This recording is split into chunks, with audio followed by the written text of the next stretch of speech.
surtout juste après le départ. Pas oublier, vous partez pneus froids. Le premier virage, évitez de rester trop sur le frein avant. Et puis pensez toujours, comme le départ se fait généralement milieu de ligne droite, vous arrivez forcément moins vite au freinage, donc vous pouvez freiner un peu plus tard que votre repère que vous avez déterminé pendant les essais. C'est-à-dire, je sais pas, 50 mètres plus loin. Ça fait toujours gagner du temps. Et ça permet peut-être de faire le whole shot aussi. Voilà. Le whole shot, c'est ça, un départ idéal et le premier virage en tête. Olivier freine bien plus loin que ses repères, puisqu'il est parti en milieu de ligne droite, il va moins vite que sur un vrai tour complet. Tout le monde est derrière, ce qui est excellent pour le moral et pour la suite. La suite, c'est une série de virages qui s'enchaînent juste l'un derrière l'autre. C'est très joli au cinéma, cela s'appelle des chicanes. On dit aussi dans le milieu de la course, des pif-paf. Ici encore, il y a beaucoup de temps à gagner ou à perdre. Olivier va chercher à vous en faire gagner.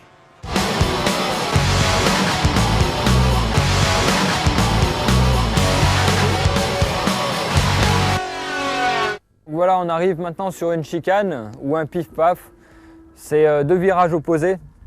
Donc c'est un virage qui peut paraître simple, dans lequel on se fait relativement plaisir, dans lequel il y a beaucoup de différences bien souvent. Je pense au temps autour.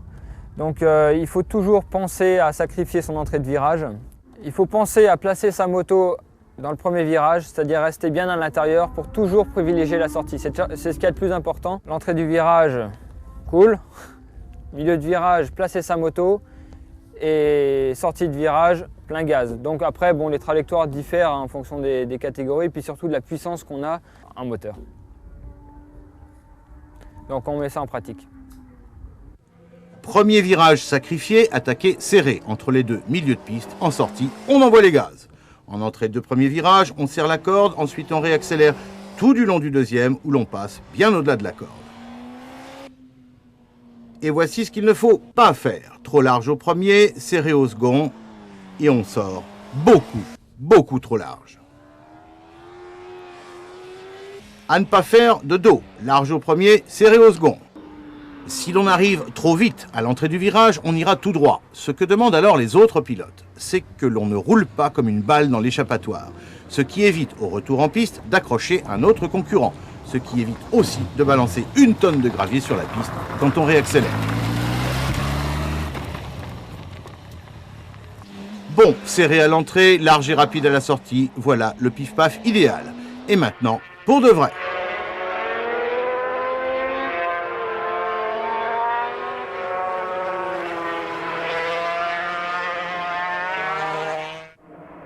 On ne rigole plus. Derrière, sur 10 mètres, il y a beaucoup de monde. Si la trajectoire est mauvaise, on se fait doubler entre deux virages de la chicane et on se fait dépasser en masse à la sortie du deuxième, là où en principe on est à fond. Olivier a beau être un superbe trajectoriste, il lui est arrivé de se louper. Souvenir.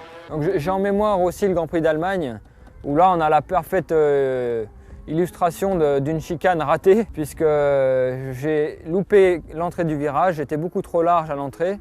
Ce qui m'a fait sortir dans le deuxième virage à très basse vitesse. Et sur une distance de, je sais pas, 200 mètres, je me suis fait doubler par 4 pilotes. Donc toujours bien penser à sacrifier son entrée de virage et la sortie n'en sera que meilleure. D'abord, il se rattrape. Formidable image, effort incroyable du pilote et de la moto.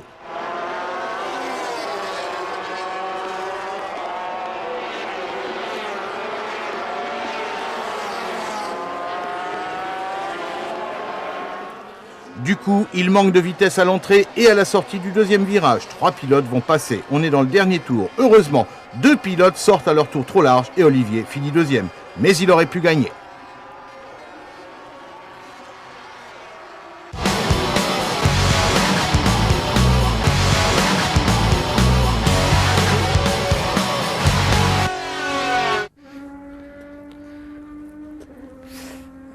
J'ai une astuce et un petit détail qui peut être important. Si par hasard vous avez votre moto qui se met à glisser, à être comme sur du chewing-gum, avant de juger votre moto et vos pneumatiques, regardez vos sliders, comme ceci par exemple. Là on voit toutes les traces noires qui sont sur le slider, c'est essentiellement de la gomme. Donc Forcément, on a beaucoup moins d'adhérence. On peut aussi le voir sur le pneu arrière. Si on regarde bien, tous ces dépôts de gomme, c'est pas le pneu qui s'use, ok il s'use, mais tout ça c'est de la gomme qu'on ramasse au sol. Donc forcément il y a moins d'adhérence. Vous avez dit perte d'adhérence? Ce qu'il faut c'est rouler, et puis au fur et à mesure la piste se nettoie. Et puis vous retrouvez un grip assez convenable. Petite séquence unique au monde. Olivier Jacques a autorisé notre caméraman à s'asseoir derrière lui sur un circuit de vitesse. Le premier tour a été calme, le deuxième tour a été plus emmené, le troisième tour est à vitesse, disons, optimale. Nous sommes dans la fin de ce troisième et dernier tour. On connaissait la caméra embarquée, voici le caméraman embarqué. La caméra, justement, pique du nez à cause de la vitesse. Quant au caméraman, depuis 1 km, il a envie que ça s'arrête.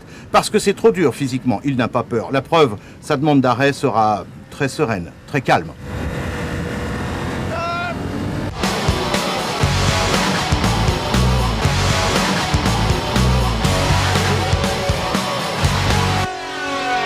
Voilà, maintenant on arrive dans un virage lent, et un virage qui se négocie en première ou en deuxième vitesse, tout dépend de la boîte de vitesse qu'on utilise. C'est un virage qui est aussi compliqué puisqu'on a tendance à vouloir toujours rentrer plus vite, mais on a tendance aussi à louper la corde, la tangente du virage. Si on rate cette trajectoire, on perd tout de suite énormément de temps autour.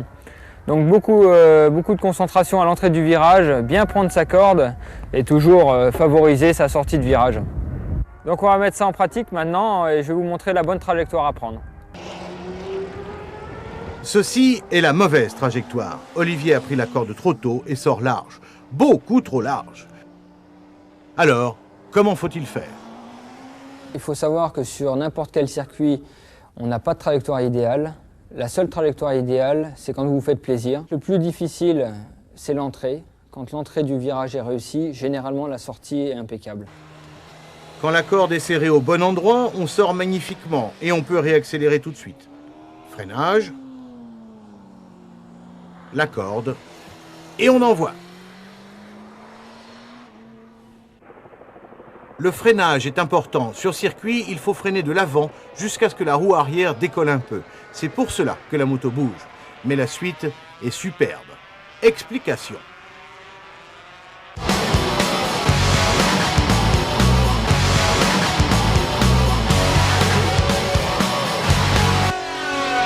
Alors sur circuit, la répartition du freinage se fait essentiellement sur l'avant. Ça, il faut toujours y penser puisqu'on a toujours tendance à freiner un peu plus de l'arrière. Mais avant de freiner de l'arrière, pensez à donner le maximum sur l'avant. Et le maximum sur l'avant, vous le trouverez quand votre roue arrière commencera à se lever. À ce moment-là, vous pouvez freiner de l'arrière. Toujours pensez, je cherche d'abord la limite de l'avant et après je freine du frein arrière. Explication sur la CBR de démonstration. Au freinage, la fourche plonge franchement. Surtout, ne pas hésiter. Quand la roue arrière flotte, c'est que l'on a bien freiné. Dès lors, le passage en virage est parfait. Au fait, à ne pas faire, freiner trop tard de l'avant.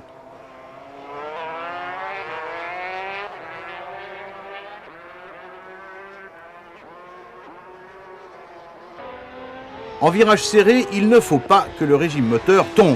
Sinon, on a des à-coups. Difficile à gérer? Solution.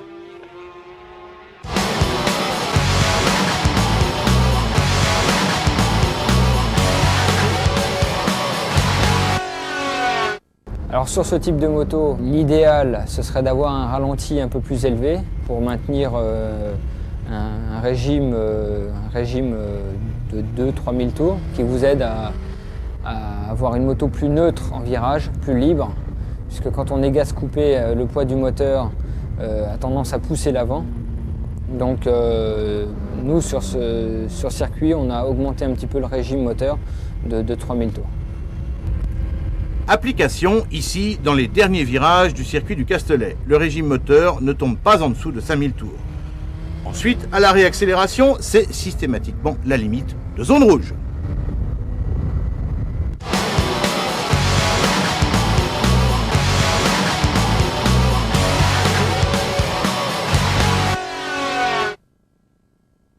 On va enfin pouvoir attaquer les virages intéressants, les courbes rapides. C'est celles dans lesquelles où on se fait le plus de frayeur.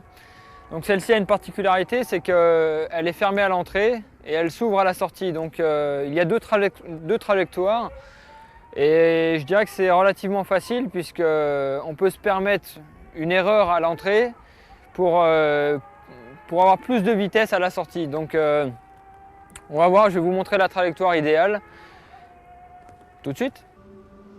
Et l'idéal est d'ouvrir la trajectoire petit à petit pour finir à pleine accélération le long de la bordure opposée. On atteint ici les limites d'une moto standard montée en pneus standard.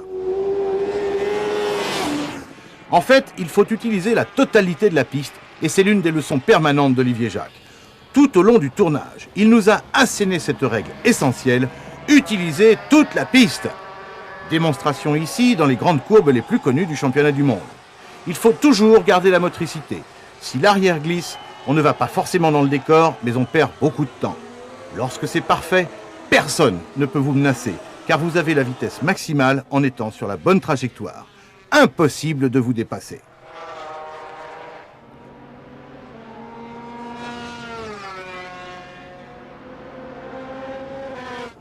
À ne pas faire ce que fait Ukawa, perdre totalement la motricité.